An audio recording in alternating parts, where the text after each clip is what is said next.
Multigrain dosa ఎలా చేయాలో చూద్దాం. మనం నార్మల్గా దోశ పిండికి ఉరద్ దాల్ ఇంకా ఇడ్లీ రైస్ అన్న దోశ రైస్ అన్న యూస్ చేస్తాం. మనం మల్టీగ్రెయిన్ దోశలన్నా మల్టీగ్రెయిన్ ఇడ్లీలో అన్న మనం మిల్లెట్స్ అనేది యూస్ చేయాలి. ఓకే, ఇక్కడ నా దగ్గర మిల్లెట్స్ 5 టైప్స్ ఉన్నాయి.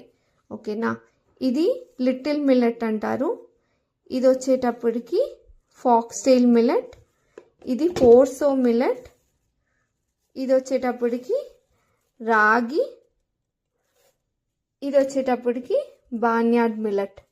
ఓకే, ఈ మల్టీగ్రెయిన్ దోశల్లో ఏం చేస్తానంటే నేను నార్మల్గా హాఫ్ కప్ అన్ని మిల్లెట్స్ హాఫ్ కప్ వేసేస్తా ఫస్ట్.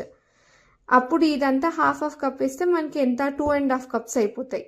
ఈ 2.5 కప్స్కి నేను ఈ ఉరద్ దాల్ అనేది ఒక 1 కప్ తీసుకుంటా.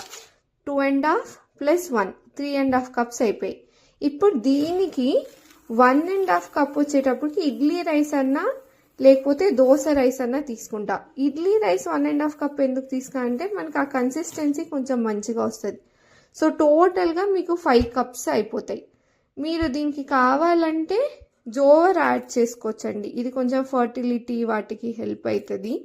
యాడ్ చేయాలంటే ఇది యాడ్ చేసుకోవచ్చు, లేకపోతే లేదు, పర్లేదు.